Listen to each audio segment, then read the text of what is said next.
Welcome to One Mind Zen. Tonight's Dharma talk is given by Minwi Maitri.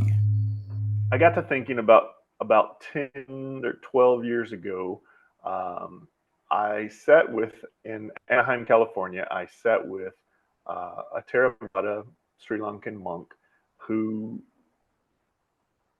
step by step went through the Majjhima Nikaya with me and really taught me a lot about meditation and the Sri Lankan tradition, which is a little bit of a misnomer because for 1,000 years or so, um, they didn't meditate a whole lot in Sri Lanka.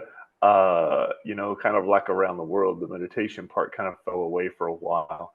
And then there was a big Vipassana revival and a refocus on meditation. And so, anyway, I got to study meditation with this Sri Lankan monk and study the Majjhima Nikaya with him. And it was really um, a very educational opportunity for me to sit and learn the words of the Buddha and to have me read it through the week, and then he would come back and he'd quiz me on it. And he would explain things to me that I didn't understand and weave it into the Dharma. Um, but one of the things I always remembered was from the Majjhima Nikaya, um, Sutta number 57, which is what I want to share with you tonight. Um, Without much commentary, I don't think it requires commentary other than the fact that um, the one thing we learn from the Buddha here is sometimes people ask questions and they don't really want to hear the answer, or it's not really appropriate to give them the answer that they're asking for. But if they keep asking, and so what we should do is turn them down and say, no, it's not appropriate to talk about that and leave it alone. And you'll see here that the Buddha did this, but the um, this monk from another tradition, an ascetic from another tradition, and there were many traditions in India at the time, insisted. And so the Buddha will tell him, he says, well, look, I tried to warn you. You don't want to hear this, but since you're going to persist, I will answer your question for you. So it kind of goes like this, and I hope you'll just bear with me. And again, I'll try to leave out any commentary. The Buddha's words speak loudly for themselves. So this is the Majjhima Nikaya number 57, the middle length discourses of the Buddha. The ascetic who behaved like a dog. So have I heard at one time the Buddha was staying in the land of the Kolians, where they have a town named Halidavasana. Then Puna, the Kolian, a cow votary. A votary is someone who vows to live a certain life um, for the rest of their life. And so a cow votary is someone who has devoted to live his life as a cow. And the naked ascetic, Sinya, a dog votary, went to see the Buddha. Puna bowed to the Buddha and sat down to one side, while Sinya exchanged greetings and polite conversation with him before sitting down to one side, curled up like a dog. Puna said to the Buddha, Sir, this naked ascetic, Sinya the dog votary, does a hard thing. He eats food thrown on the ground. For a long time he has undertaken that observance to behave like a dog. Where will he be reborn in the next life? Enough, Puna, let it be. Don't ask me that. For a second time and a third time, Puna said to the Buddha, Sir, this naked ascetic, Sinya, does a hard thing. He eats food thrown on the ground. For a long time he has undertaken that observance to behave like a dog. What will he be reborn in his next life? Clearly, Puna, I am not getting through to you when I say, Enough, Puna, let it be. Don't ask me that. Nevertheless, I will answer you. Take someone who develops the dog observance fully and uninterruptedly. They develop a dog's ethics, a dog's mentality, and a dog's behavior fully and uninterruptedly. When their body breaks up after death, they are reborn in the company of dogs. But if they have such a view, by this precept or observance, or fervent austerity, or spiritual life, may I become one of the gods, this is their wrong view. An individual with wrong view is reborn into one of two places. I say hell or the animal realm. So, if the dog observant succeeds, it leads to rebirth in the company of dogs, but if it fails, it leads to hell.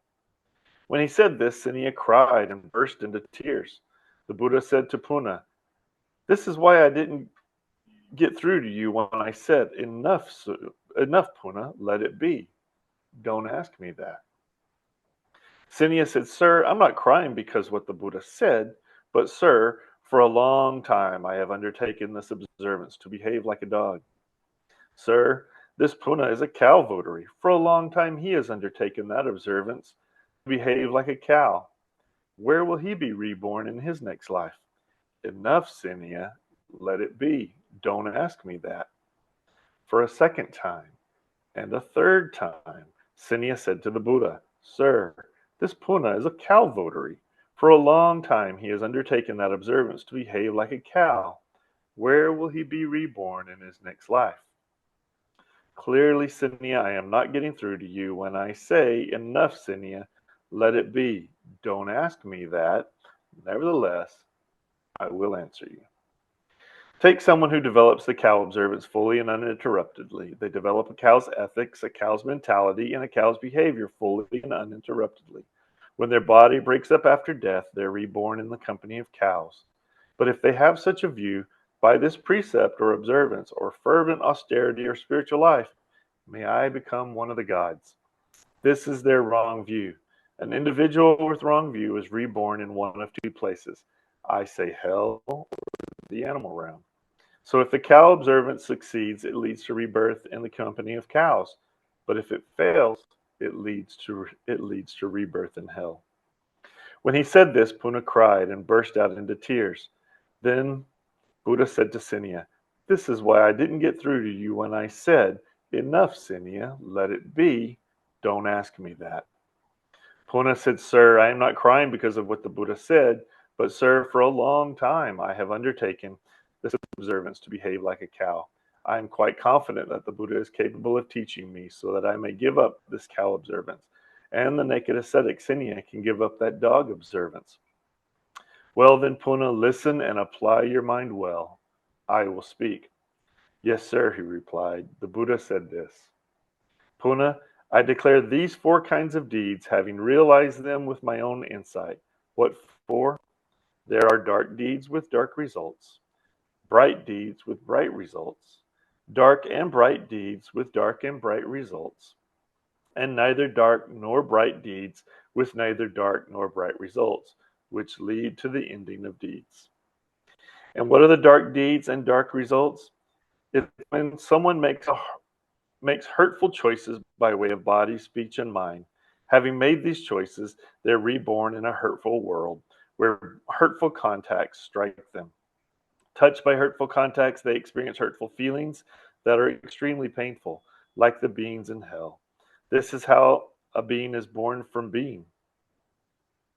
For your deeds determine your rebirth, and when you are reborn, contacts strike you.